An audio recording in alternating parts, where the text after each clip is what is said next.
जय हिंद साथियों, आज के इस क्लास में आप सभी का बहुत बहुत स्वागत है। तो साथियों, बिहार पुलिस सिपाही की नई भर्ती 2025 के लिए आज आपका जीके जीएस और हिंदी व्याकरण का प्रैक्टिस सेट नंबर 31 चलेगा। इससे पहले साथियों आपका टोटल 30 प्रैक्टिस सेट कंप्लीट हो चुका है और जिनका ये सभी छूटा हुआ है तो पहले जाकर आपको इसको कंप्लीट करना है और ये सभी प्रैक्टिस सेट आपको प्लेलिस्ट में मिल जाएगा। इसके लिए अलग से प्लेलिस्ट बना हुआ है, आप लोग चैनल के प्लेलिस्ट में जाकर इन सभी वीडियो को देख सकते हैं। और साथियों, जिनका इस बार सिलेक्शन नहीं हो पाया है, जो 21,391 था, इसमें नहीं हो पाया है तो आप लोग आपको उदास नहीं होना है। इस बार लगभग 20,000 के आसपास फिर से नई भर्ती आने वाली है, तो आप लोग जमकर तैयारी कीजिए और डेली क्लास को अटेंड कीजिए और आपको प्रयास करना इस बार हर हाल में एक सीट आपको अपने लिए कंफर्म करना है, ठीक है। और जो भी साथी चैनल पर पहली बार आए हैं, आप लोग इस कोर्स के बारे में जान लीजिए। ये व्हाट्सअप नंबर है, इस पर मैसेज करके पूरा कोर्स के बारे में जान सकते हैं, ठीक है। आपको छोड़ना नहीं है, फटाफट से जाकर बैच को ज्वाइन कीजिए और डेली क्लास को कीजिए। तो चलिए इसी के साथ आज के सेट को स्टार्ट करते हैं। तो चलिए आज का पहला क्वेश्चन देखिए, निम्न में से कौन सा शब्द तत्सम शब्द है? पत्थर, पलंग, पंख या फिर डी पक्षी। देखिए, इससे पहले वाले क्लास में हमने तत्सम शब्द और तद्भव शब्द दोनों के बारे में डिटेल में बताया था, तो अगर आपका क्लास छूटा हुआ है तो उसको जरूर कीजिए, ठीक है। प्लेलिस्ट का लिंक आपको डिस्क्रिप्शन बॉक्स में भी मिल जाएगा, वहाँ से क्लिक करके भी सभी वीडियो को देख सकते हैं। तो आइए फिर से एक बार रिपीट कर देते हैं। तत्सम जो शब्द होता है संस्कृत के मूल शब्द होते हैं और इसी का जो बिगड़ा हुआ रूप होता है वो तद्भव कहलाता है, यानी तत्सम से ही तद्भव का निर्माण होता है। जैसे कि यहाँ पर हम लिखते हैं पाषाण, हमने क्या लिखा? पाषाण। तो ये आपका क्या है? संस्कृत के मूल शब्द है, तो ये आपका तत्सम है और इसका तद्भव क्या बनेगा? तो हम लोग बोलचाल की भाषा में क्या बोल देते हैं? पत्थर, ठीक है। हम लोग क्या बोल देते हैं? पत्थर। तो ये आपका हो गया तद्भव, ठीक है। तत्सम तद्भव कुछ भी नहीं है। जैसे कि यहाँ पे बोलते हैं ग्राम, तो बताइए ग्राम क्या है? शुद्ध भाषा है, संस्कृत का है ग्राम, और इसी को हम लोग बोलते हैं गांव, तो गांव आपका तद्भव हो गया। और एग्जाम्पल लीजिए अग्नि, ये तत्सम है तो इसका क्या हो जाएगा? आग, ठीक है। और एग्जाम्पल है जैसे कि अश्व, ठीक है, इसका क्या होता है? घोड़ा। तो ये बाकी ये सभी जो है ये आपका तद्भव है और ये सभी क्या है? तत्सम है। तो आइए खोजते हैं। तो बोला गया कौन सा शब्द तत्सम है, तो पत्थर आपका तद्भव हो जाएगा, ये आंसर नहीं होगा, ठीक है। और यहाँ पर देखिए पलंग की बात करें तो ये भी आपका तद्भव हो जाएगा। चलिए, पंख की बात करें ये भी आपका तद्भव हो जाएगा। तो यहाँ पर तत्सम एक केवल यह पक्षी होगा, क्या होगा? पक्षी, ठीक है। पक्षी क्या है? ये आपका तत्सम शब्द रूप है। इसका अगर तद्भव बनाएंगे तो क्या बनेगा? पंछी, जो हम लोग बोलते हैं पंछी, ठीक है। लेकिन ये क्या है? संस्कृत के शब्द है तो पक्षी, और इसको हम लोग बोलते हैं पंछी, तो ये आपका तद्भव हो जाएगा। तो केवल डी ऑप्शन यहाँ पर सही है, पक्षी। चलिए, निम्न में से किस शब्द की वर्तनी सबसे शुद्ध है? इससे पहले वाले क्लास में हमने आपको बताया था उज्ज्वल लिखने के लिए, ये भी पूछता है। तो उज्ज्वल इस तरह से लिखा जाता है, हर्षहु आधा ज व ल, उज्ज्वल। और इससे पहले दर्शनाभिलाषी, ये भी हमने आपको बताया था। तो यहाँ पे शुद्ध जो हो जाएगा, यहाँ पे देखिए साम्राज्य है, साम्राज्य नहीं होता है, साम्राज्य होता है, स्वाका होता है, ठीक है, साम्राज्य। तो ये भी आपका शुद्ध नहीं है। यहाँ पे देखिए हितैषी की बात करें, ये आपका बिल्कुल सही है, हितैषी। सुषुप्ति आपका गलत लिखा हुआ है, इस तरह से होता है सु, और यहाँ पे होता है प वाला सौ, ये है आपका सही।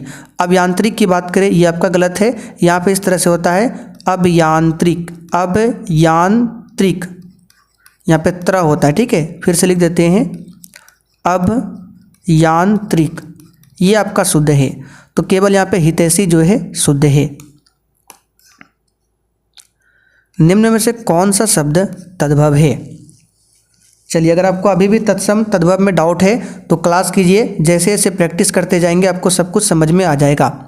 तो तद्भव यहाँ पे हो जाएगा धान, ठीक है, इसका शुद्ध होता है चावल।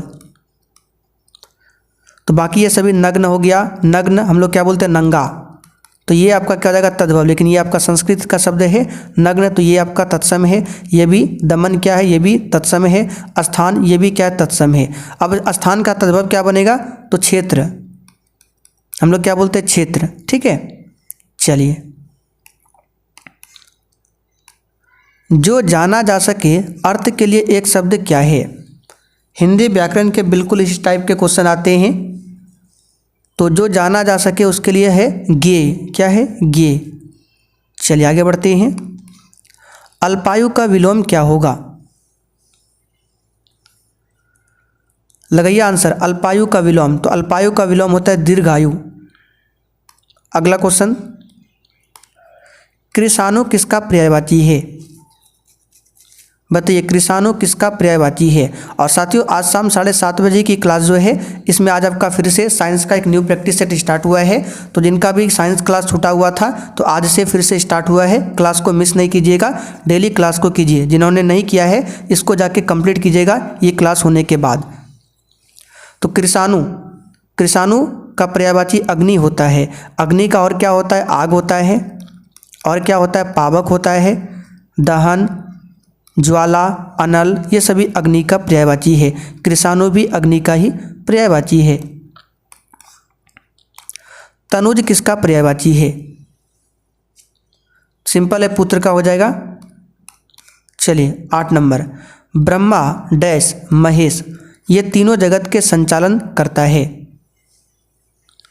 तो ब्रह्मा और क्या होगा? विष्णु। तो केवल एक ही ऑप्शन में शुरुआत में विष्णु है, ऐसे भी आंसर लगा सकते हैं। ब्रह्मा, विष्णु, महेश, ये तीनों शक्तियाँ जगत का संचालन करती है। ठीक है, ब्रह्मा, विष्णु, महेश, ये तीनों, यहाँ पे भी डैश होगा, यहाँ पे होगा शक्तियाँ। ये तीनों शक्तियाँ जगत का संचालन करती है।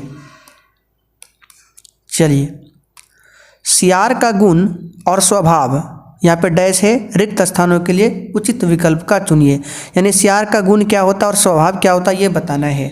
तो सियार का गुण जो होता है आप सभी जानते हैं, धूर्तता होता है, और स्वभाव होता है चालाकी। तो आंसर क्या होगा? यहाँ पे धूर्तता और यहाँ पे चालाकी। चलिए, ये आखिरी हिंदी क्वेश्चन है। लक्ष्मी नारायण सुधांशु ने किसके आकस्मिक निधि पर वियोग नामक गद्य काव्य लिखा है? तो यहाँ से आपको ध्यान रखना है, वियोग नामक जो गद्य काव्य है ये लक्ष्मी नारायण सुधांशु का है। और किसके निधन पर इन्होंने लिखा था? तो अपनी पत्नी के निधन पर। आंसर क्या होगा? डी वाला। चलिए, अब यहाँ से आपका जीके जीएस स्टार्ट होता है। अब ध्यान से समझिएगा, निम्नलिखित में से कौन सी सेवा अखिल भारतीय सेवा नहीं है? अब देखिए, इस क्वेश्चन को बहुत ही अच्छे तरीके से आपको समझाते हैं, और इसके साथ जो भी हम एक्स्ट्रा क्वेश्चन को बताते हैं ये ऑलरेडी अपलोड कर दिया गया है। क्लास नोट्स में जाकर आप लोग पढ़ सकते हैं। अगर अपलोड नहीं हुआ है तो आज आपका अपलोड हो जाएगा, जो भी एक्स्ट्रा क्वेश्चन को बताते हैं। तो अखिल भारतीय सेवा की बात करें तो सबसे पहले इसके बारे में उल्लेख जो मिलता है आर्टिकल नंबर 312 में। पहला क्वेश्चन तो ये हो गया। दूसरा क्वेश्चन ये बनता है, इसका गठन जो हुआ था किस एक्ट के तहत हुआ था? तो एक्ट 1935, यानी भारत शासन अधिनियम 1935 के तहत अखिल भारतीय सेवा का गठन हुआ था। अखिल भारतीय सेवा की बात करें, इसमें 3 पद आते हैं। 3 पद आते हैं, कौन कौन? पहला आता है IAS, दूसरा आता है पद इसमें IPS, तीसरा पद इसमें आता है IFS। अब यहाँ पे हिंदी नाम दिया हुआ है तो बोल रहा है भारतीय सेवा कौन नहीं है? अखिल भारतीय सेवा।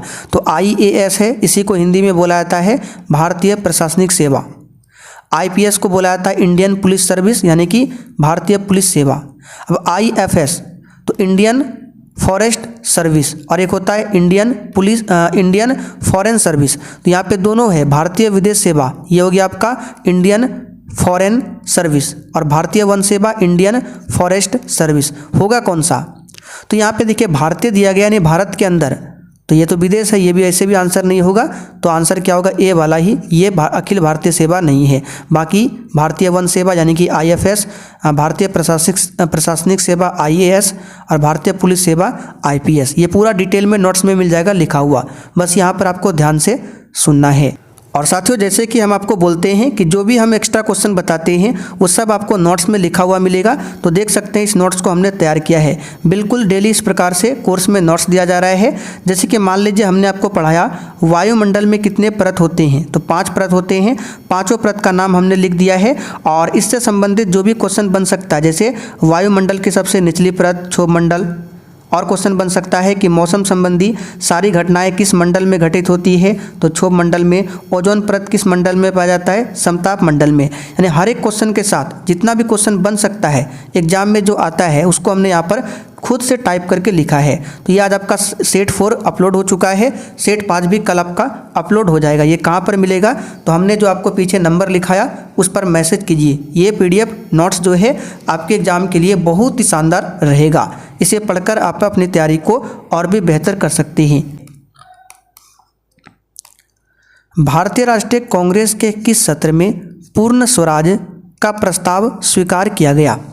और जिनको अभी तक पता नहीं है कि क्लास नोट्स कहाँ पर मिलता है, तो ये नंबर लिखा हुआ है, इस पर मैसेज कीजिए और पूछ लीजिए, ठीक है।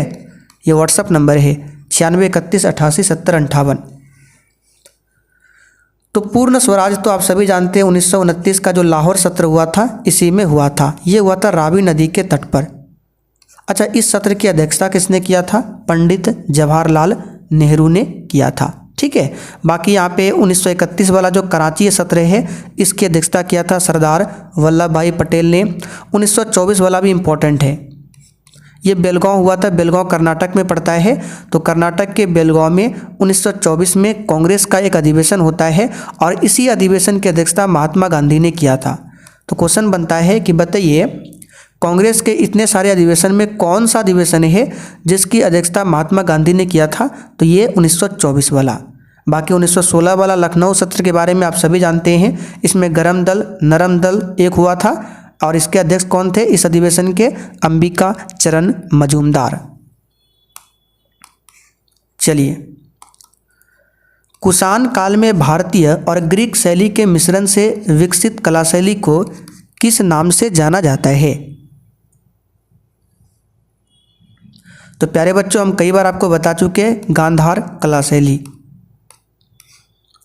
आगे बढ़ते हैं, क्रिस्टोफर कोलंबस कहाँ का था।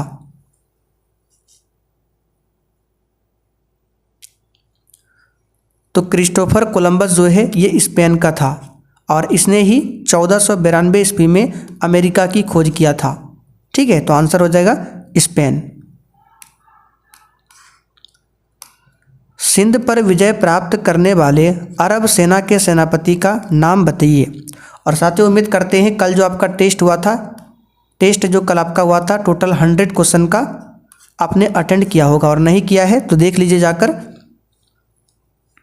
तो सिंध पर विजय प्राप्त करने वाले अरब सेना के सेनापति का नाम था मोहम्मद बिन कासिम।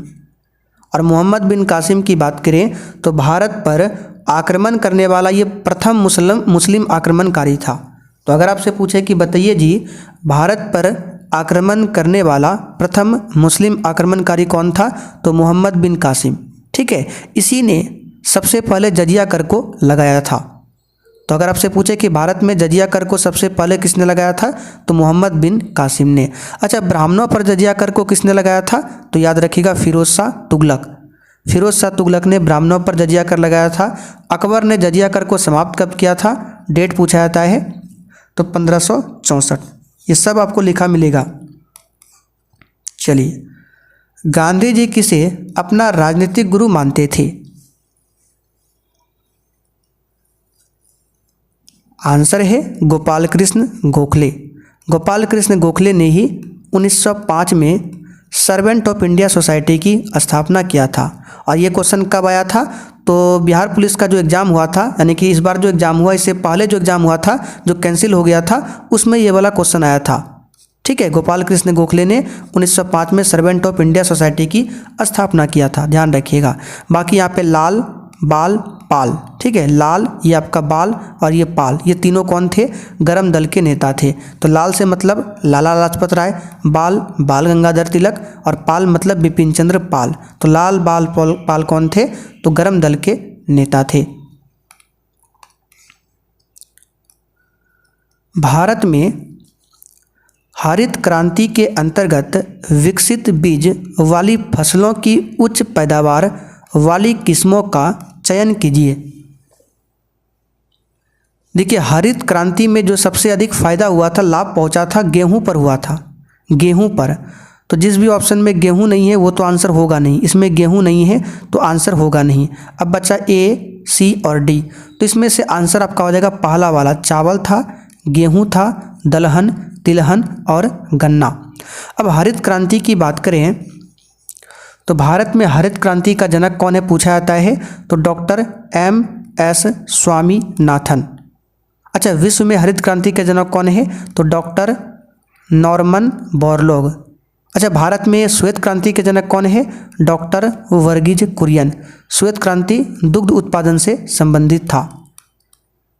ये भारत में श्वेत क्रांति के जनक माने जाते हैं। चलिए आगे बढ़ते हैं। इस क्वेश्चन पर आप लोग स्टार मार्क कीजिए और इस क्वेश्चन से संबंधित अभी बहुत सारे क्वेश्चन बताने वाले हैं, सारे के सारे क्वेश्चन इंपॉर्टेंट है। अमर्त्य कुमार सेन को किस वर्ष में अर्थशास्त्र में नोबेल पुरस्कार मिला था,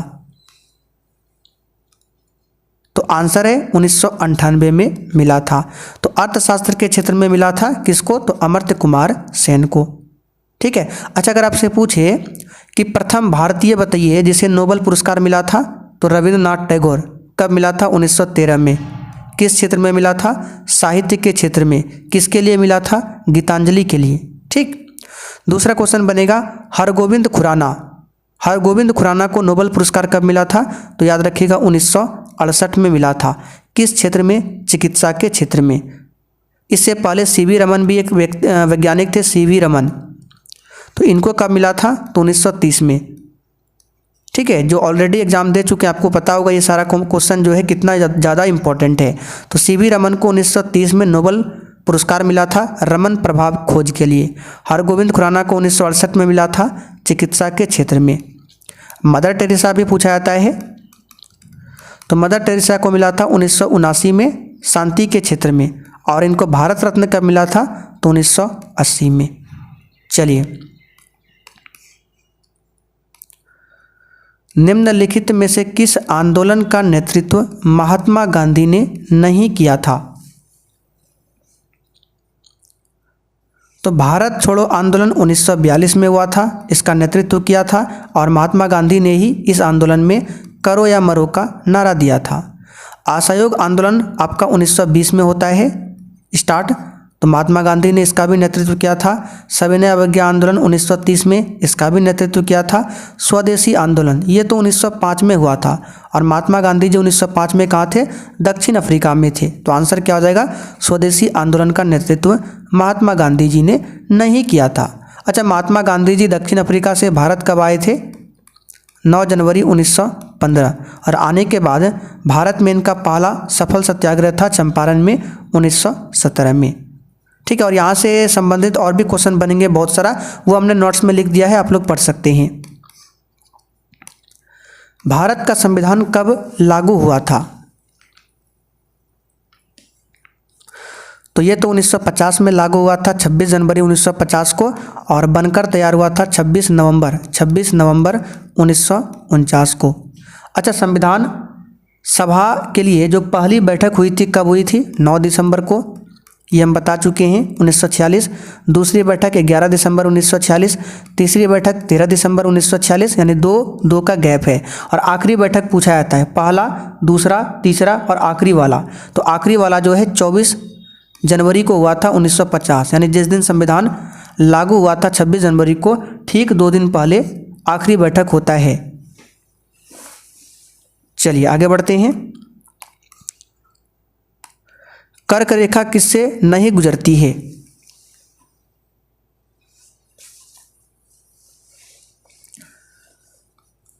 चलिए बताइए। कर्क रेखा,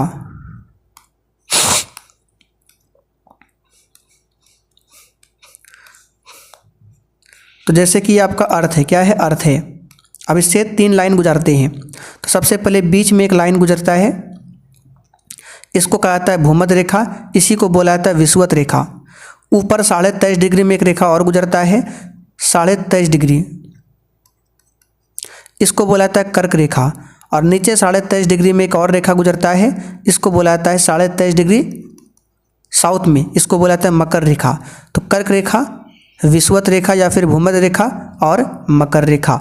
अब यहाँ से क्वेश्चन क्या क्या बनेगा आप सुनिए। तो यहाँ पे सबसे पहले कर्क रेखा की बात करें तो कितने देश से होकर गुजरता है, इसको नोट कीजिए।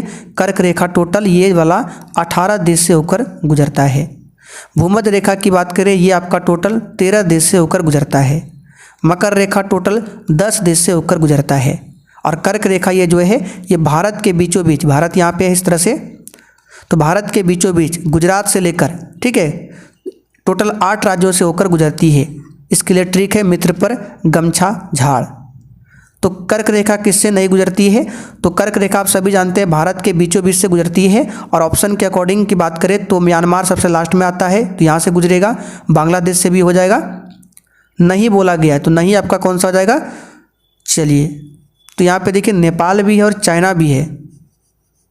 तो चाइना से ऊपर गुजरता है, ऊपर जाता है चाइना, ऊपर चाइना से भी गुजरता है, तो नेपाल से नहीं गुजरता है। क्योंकि बिहार से भी नहीं गुजरता है कर्क रेखा, तो बिहार के ऊपर में नेपाल है, तो नेपाल कहाँ से आंसर होगा, इसका आंसर है बी ऑप्शन।